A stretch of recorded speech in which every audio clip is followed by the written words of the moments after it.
Quand hier, il commençait à y avoir quelques blessés, il y en a un qui est dans un état grave et tout, je dis mais en fait on peut mourir facilement comme ça sur le Dakar.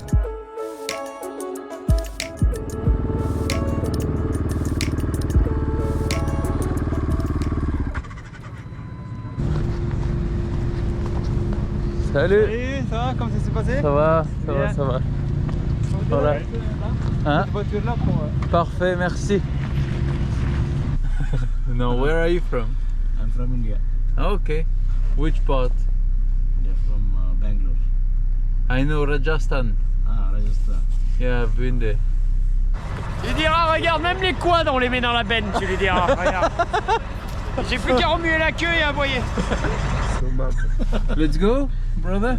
Put some gas. Yalla, yalla. Yalla, yalla.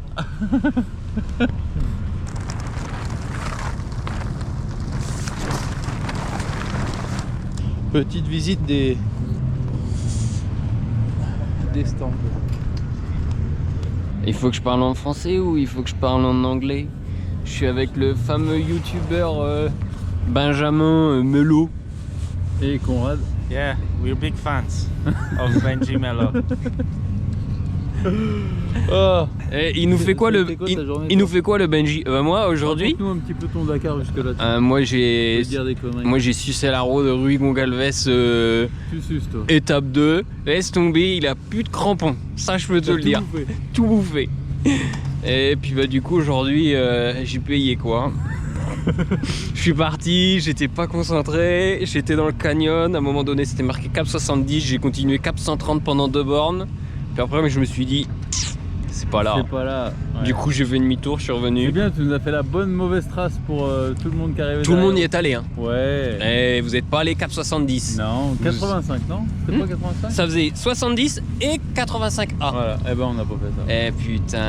Et du coup bah là j'ai perdu 4 minutes. Puis après j'ai roulé avec Antonio Mayo. C'était marrant parce que sa moto Sayam elle craque hein. Ah ouais? Bah du feu de Dieu. Tu sais que dans les lignes droites, à un moment donné dans un WED, je l'attaque en côte-côte et côte-côte. Après j'ai lâché parce que voilà le mec il... Toi bah je vais pas y dire ah, ça y est je suis un jeune teubé. Donc du coup j'ai roulé avec lui. Je te commencer à avoir l'expérience quand même. Et là ce que je lui ai fait un bon coup. Ah. J'en avais marre qu'il me suçait la roue, je fais putain et moi mon pneu c'est un pneu pour le marathon, il faut qu'il fasse 2 jours. J'ai freiné, j'ai fait comme si que j'étais perdu, sauf que je savais où j'étais. Mais sauf que je suis Il y avait sorti de un la coup bonne de nav route. à faire. J'ai fait ça, et là je le regarde et je fais... Et là il fait demi-tour, il repart à l'envers. Ah Et là je fais, nickel. Je suis reparti tout seul. mais non, Et c'est ouais. une pute ça. Ça me rappelle un coup, d'accord, où t'étais caché pour pas que je te voie. Enfoiré. Ah j'aime pas quand on me suit. Bon allez, salut les youtubeurs, nous on va manger. Bon les gars, j'ai trouvé ce qu'il nous faut pour le Dakar l'année prochaine.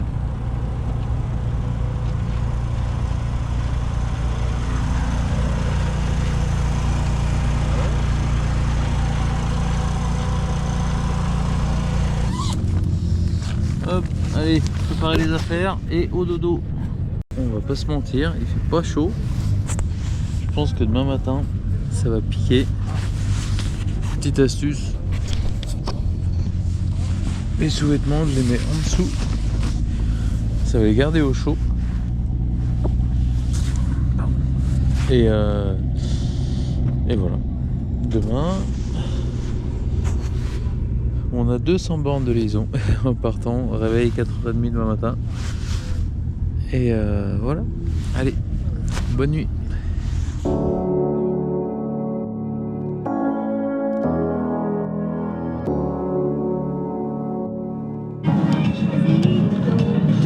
Vous êtes vraiment des ventres. Hein. Les mecs, le seul truc qu'ils filment à Rian, alors que c'est magnifique, c'est un Burger King.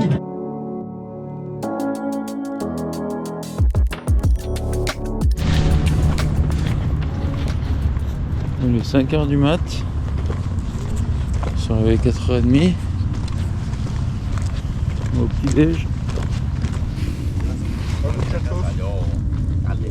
Bien là. T'es réveillé un peu petite panique ce matin ou tranquille? Ça va. Salut les gars.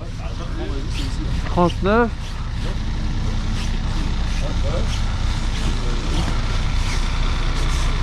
Alors hier on avait des petits shuttles en pick-up. Mais bon, pas aujourd'hui. Du coup, on va faire un petit réveil musculaire. Bougie va être content. Ensuite, j'ai essoufflé dire 5h40.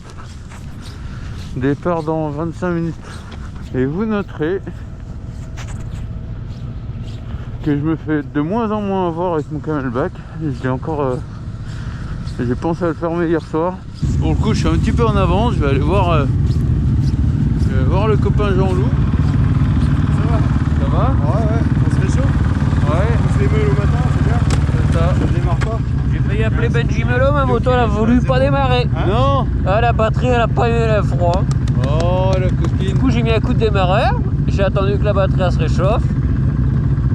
C'est bien ça. J'ai mis mon bordel tout dessus parce que je sais que c'est une batterie au lithium. Et elle a fini par démarrer.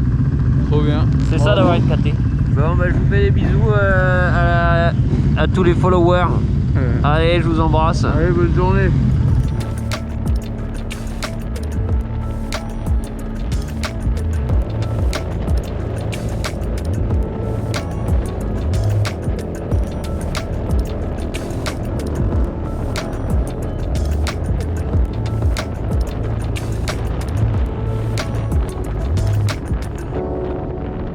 Tu vas où là mon Charlie?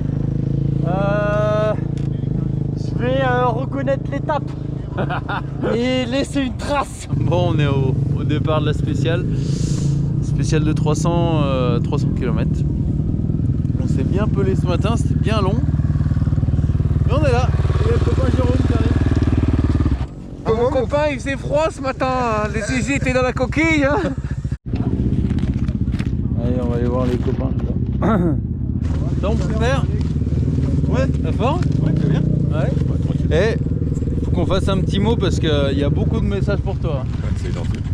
Les gens ils savent pas qu'on se connaît. Ça va.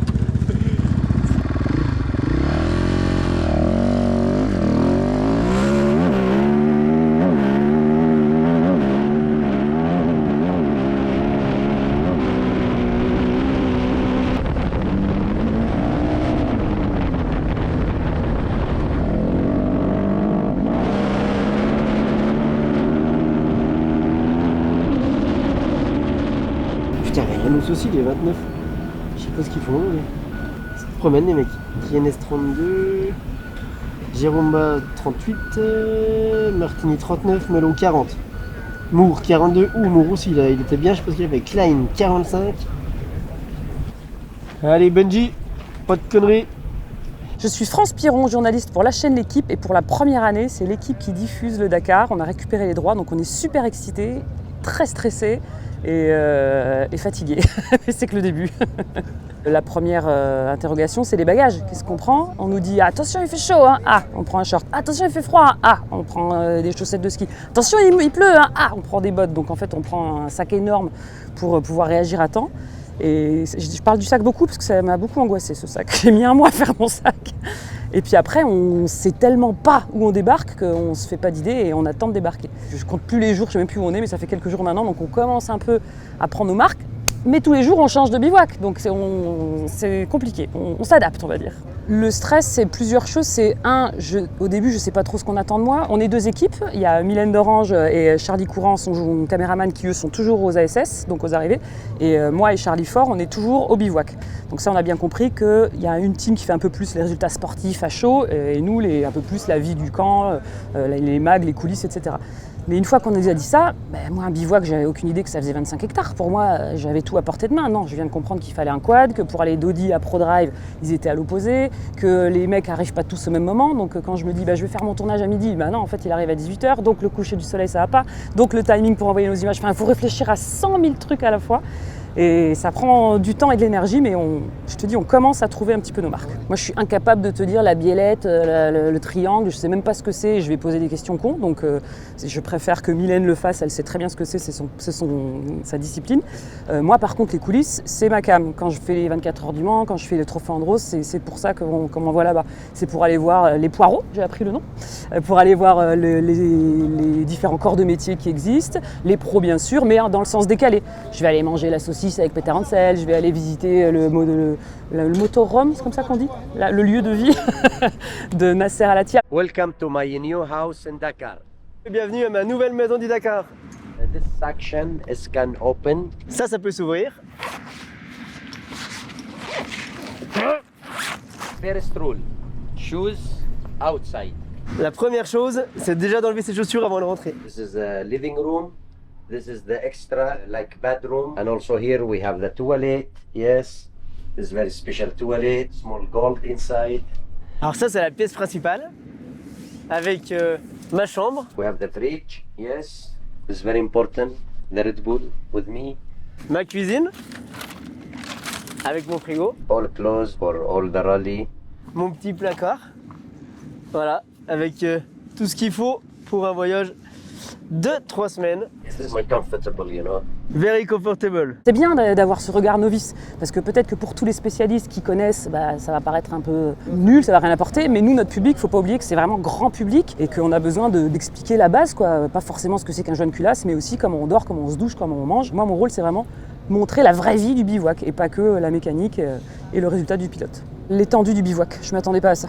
Vraiment, je pensais pas que ça faisait 25 hectares, je pensais pas qu'on était 2500, je pensais pas qu'il fallait 25 minutes pour aller d'un bout à l'autre. Enfin, j'ai halluciné de la grandeur du nombre de gens qui travaillent là-dessus. C'est un vrai quartier avec ses petits coins spécial moto, spécial quad, spécial camion, qui encore sont mélangés un peu partout. Donc faut le plan, heureusement on a le plan tous les matins pour savoir un peu où se diriger.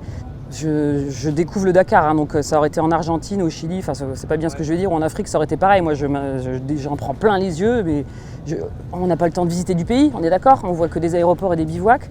J'ai pas trop encore pu voir des spéciales, vraiment dans le désert et tout, donc je regarde à la télé, mais les paysages sont sublimes, quoi. C'est somptueux, il y a plein de paysages différents, on passe de la terre à The Elephant Rock, aux dunes, c'est magique. Je crois qu'on commence à dégager une petite emploi du temps. Donc journée classique, réveil 4 heures, ouais, même en le disant, tu vois, ça a du mal à sortir. On prend un bus qui nous amène à l'aéroport le plus proche, le départ il est vers 6-7 heures les avions. Nouvel aéroport, nouveau bus qui nous emmène au nouveau bivouac, on va dire qu'il est 9 heures quand on arrive sur le bivouac.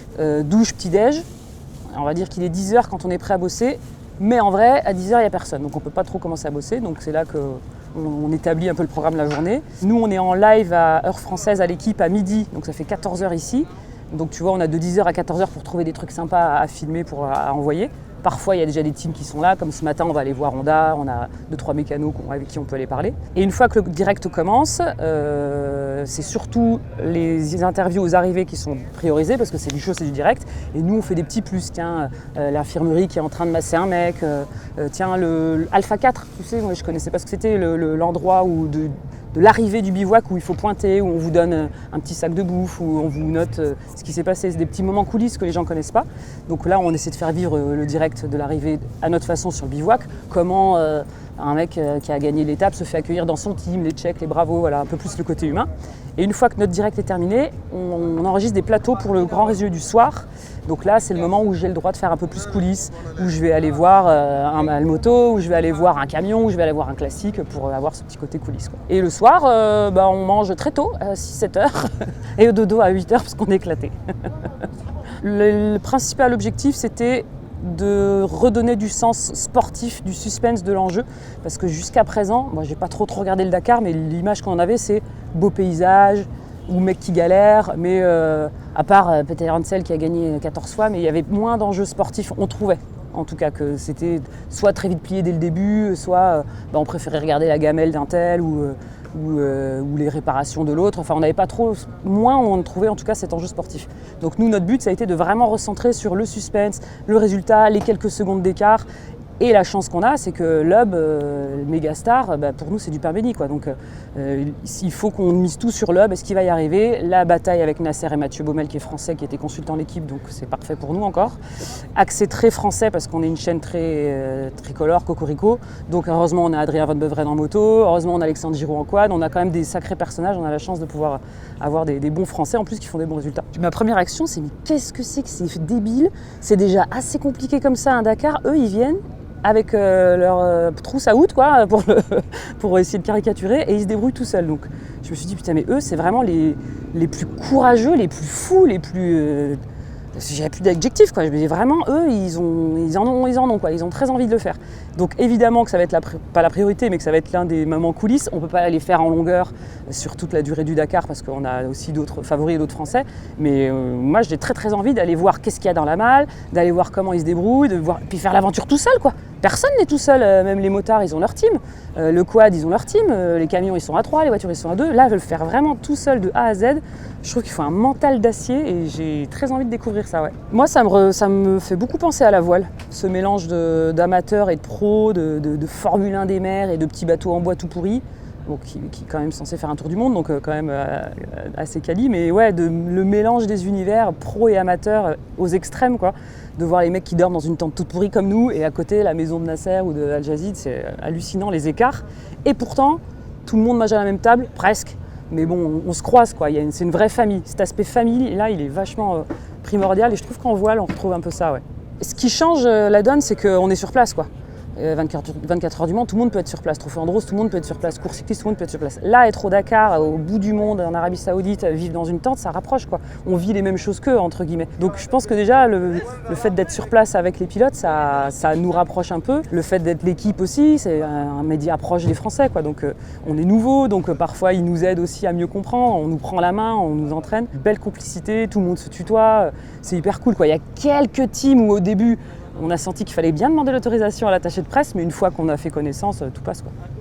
Quand hier, il commençait à y avoir quelques blessés, il y en a un qui est dans un état grave et tout, je dis mais en fait on peut mourir facilement comme ça sur le Dakar?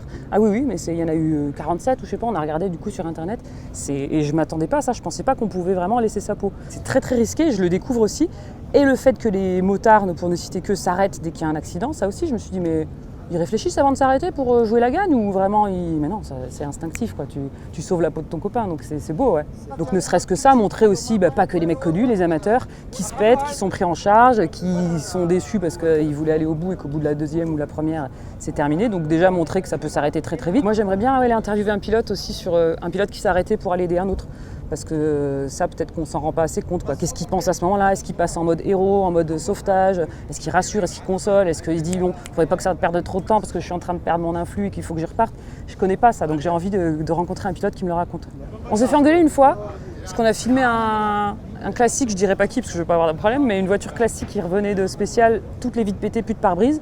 Donc on s'est dit, waouh, super image, viens on fait un plateau. Et le mec nous a dit, non, vous passez pas ça à la voiture, faut pas qu'il sache qu'elle est cassée. Je dis, ah bon d'accord, bon bah, on coupe. À nous, parce que nous, ça nous arrive, tu vois, il y a des trucs qu'on filme qu'on voudrait mettre, puis finalement on met pas parce qu'il faut... Ça va te porter préjudice. C'est des signes pro, c'est des machins. Ouais, donc vaut mieux pas... Nous, ça nous portera pas préjudice, mais il y a des trucs qu'ils veulent pas montrer, tu vois, c'est pareil. La moto, si t'as la selle qui est pas là, tu peux pas filmer parce qu'ils ont peur que les gens ils vont rien voir. Ouais, qu'ils fassent une capture d'écran. De médias. Et tu vois, nous c'est pareil, ils nous disent, on doit, comme on n'a pas des moyens directs limités, on a un créneau d'une demi-heure pour envoyer toutes les images de la journée et que ça arrive à l'heure en France. Et donc genre c'est 18h parfois. Donc quand t'as de 16 à 18h pour faire tous tes plateaux, vite. Mais merci à vous les gars. Mais c'est vrai que je me fais chambrer par moto même là. Ouais. Putain, ils m'ont défoncé, j'étais deg. Je dis mais putain, mais... Et la meuf elle tutoie tout le monde. Bah oui, en fait on se tutoie chez nous. C'est la télé des années 90 où on se voit, quoi. Puis surtout avec des mecs qu'on connaît, Adrien, c'est bon. Non mais après la foire à la saucisse, ça me fait rire, oui, c'était drôle. C'était drôle, j'avoue. C'est marrant.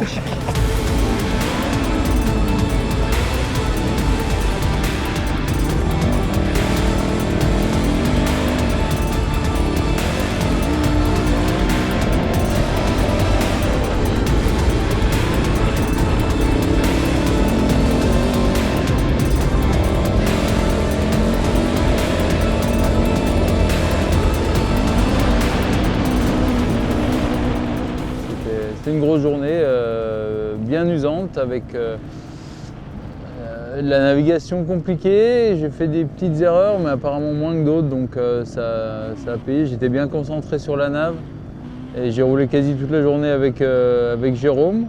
Les quads nous ont embêtés un petit peu au début et après ça a été Alex Giroux qui était adorable, qui nous a laissé passer dès qu'il a vu qu'on était là.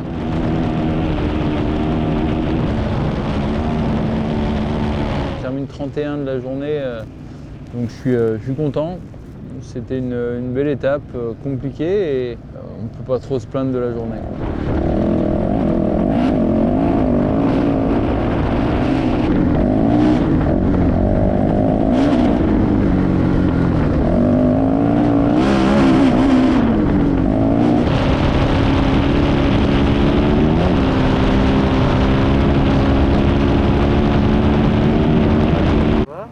Ouais, toi?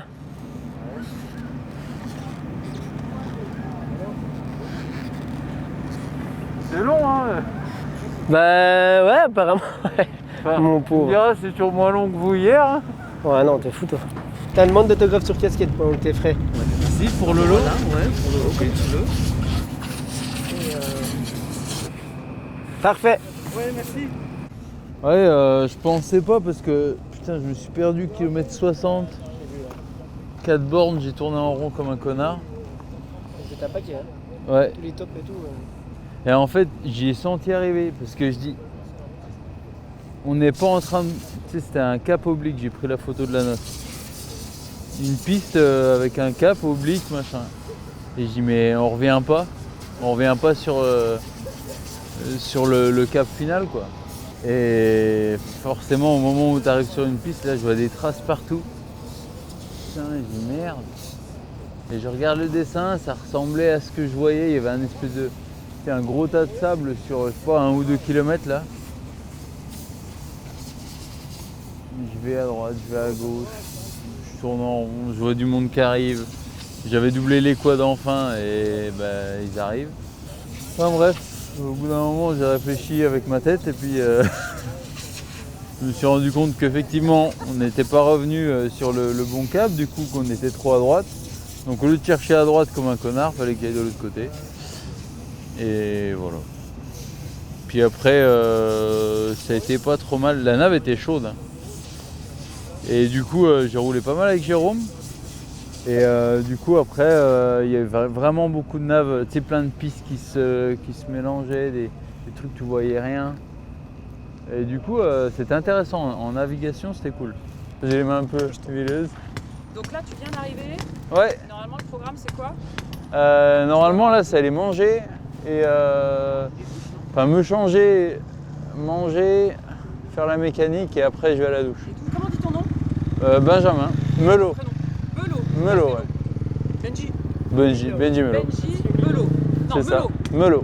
Benji Melo. Mais bon, Melo, tout le monde dit Melo. Alors. Ah, le petit surnom, c'est Melo? Non, bah, il y en a qui disent Melo. Ouais, bah, Et c'est donc pour j'ai ça que je l'habitude, te voilà, c'est pour ça. En gros, c'est notre bonjour du programme de ce soir, du Mac de ce soir, où on résume toutes les catégories. Ok. Donc, comme on va lancer la catégorie moto, je vais dire, ah bonjour, ce soir, vous avez ça. Et il y a une catégorie dont on parle pas assez souvent, c'est les malmotos. Il faut que je dise original by moto. Putain, il n'y a pas le. D'habitude, il est en grand là, s'il est là. Et donc, je viens te voir. Ce qui serait bien, c'est soit que tu sois en situation, tu m'attends pas. Genre je fais de la mécanique. Voilà, Ouais. très bien. Ça Et marche. puis, tu me racontes un peu, qu'est-ce que c'est? La malle, il faut absolument que tu me montres la malle. La malle, ouais. Je range la malle. Tac, je range, j'organise. Non mais remarque, c'est en bordel, c'est bien. Hein. Bonjour à toutes, bonjour à tous, soyez les bienvenus comme tous les soirs pour le grand résumé de cette 4e étape du Dakar. Aujourd'hui, on est au bivouac de Alofouf. Alors, on va regarder ce qui s'est passé dans toutes les catégories. Bien sûr, vous aurez toutes les réactions, toutes les images. On va commencer par les motos. Mais il y a une catégorie dont on parle pas assez souvent, peut-être, ce sont les mal motos. Les originales by moto, ce sont des motards qui partent sans assistance, qui font tout seul. On en a trouvé un, c'est l'ambassadeur d'ailleurs de la catégorie. C'est Benji Melo qui a fait une écoute. Bonjour Benji. Bonjour. Alors, raconte-nous, qu'est-ce que c'est que cette histoire de mal moto? Quelle idée de faire ça tout seul? Et bon, en gros, ouais, les malles moto, on est en autonomie, donc on a notre moto, notre malle, la fameuse malle avec nos outils, nos pièces, et notre tente derrière, et on doit faire notre logistique, notre mécanique. On est bien accompagné par l'équipe de l'Orga Mal Moto. Ah non, normalement c'est en solo la mal moto. Ouais, mais ils nous transportent quand même toutes nos affaires, donc ouais, ils nous bichonnent quand même bien. On a un beau bivouac, donc c'est cool. Toi, programme, tu viens d'arriver, c'est quoi la suite pour toi? Là, ça va être d'aller manger, ensuite finir ma mécanique avant la nuit et c'est de me reposer un peu, aller voir le kiné si j'ai un moment pour me ramasser un petit peu le dos et essayer de se reposer. Carrément. Ouais, une petite douche. Là, il le commence. faut. On sort de l'étape marathon, je me rappelle. Tu peux juste me montrer cette fameuse malle, parce que c'est ce qui donne le nom à votre catégorie, la malle moto. Là, il y a de quoi sauver ta course en fait. C'est ça, ouais, en fait. J'ai toutes mes pièces, tous mes consommables quotidiens. J'ai mes petites de pièces pour la journée de repos aussi, tous mes filtres à air, les produits d'entretien, mes outils importants pour réparer ma moto. Et s'il y avait un produit, le seul, il n'y en a qu'un seul, mais le plus important, celui qui va te sauver la vie, c'est quoi? Là, ça va être l'huile moteur. Ah ouais? Sans ça, on casse tout. Ok, et voilà, on en apprend un petit peu plus sur cette catégorie. Bon courage. Merci. Il y a un peu de mécanique jusqu'à quelle heure? La nuit à la frontale, des fois tu mécaniques? Non, normalement 1h15 c'est fini. Bon voilà, on en sait un petit peu plus sur cette catégorie grâce à Benji. Nous, je vous propose qu'on regarde la suite et notamment qu'est-ce qui s'est passé aujourd'hui dans la catégorie moto. Bon bah trop bien, on reviendra peut-être d'ici la fin, mais je Bah vous ouais, absolument carrément. qu'on vous voit. Merci On ira beaucoup. peut-être voir un peu les autres, Allez. Bonne soirée, À la bonne douche. prochaine. Salut. J'ai suivi ça de loin, mais j'ai pas eu la chance de voir encore tous les épisodes. Du coup, bah voilà, vous m'en avez parlé du délire, mais je pense que je pense qu'il va être beau avec un mulet et la stache. Bah, c'est quand on aura 50 000 followers, donc tu sais, c'est pas demain la veille. Hein. C'était pas ça ou 500 Il y t-shirts? a 500 t-shirts vendus sur Esprit KTM ou alors 50 000 followers. Bah méfie-toi qu'on n'ait pas vendu 500 t-shirts. Alors les t-shirts, ça va très vite. Hein. Je sais pas, on sait où on en est d'ailleurs dans les t-shirts. Rupture de stock peut-être. 176. On doit être à 200 peut-être. Ah, faut remettre un petit coup de collier et... Ouais, ou faire les followers aussi. Ouais. C'est bien sur le site espritktm.com. Tous les bénéfices nous sont versés, ça va nous aider pour la suite des aventures. Et merci à tous ceux qui ont joué le jeu. J'étais impressionné de voir le nombre de messages, de captures d'écran à propos des t-shirts. Des mecs qui ont reçu les t-shirts, qui ont pris des photos, qui ont envoyé. C'est super sympa, donc merci beaucoup. Et tous les messages aussi, ça fait super chaud au cœur de voir tout le monde qui nous suit tous les jours. C'est ouf et je suis content que les épisodes vous plaisent. On like et on met la petite cloche. C'est ça? J'ai bien fait le youtubeur.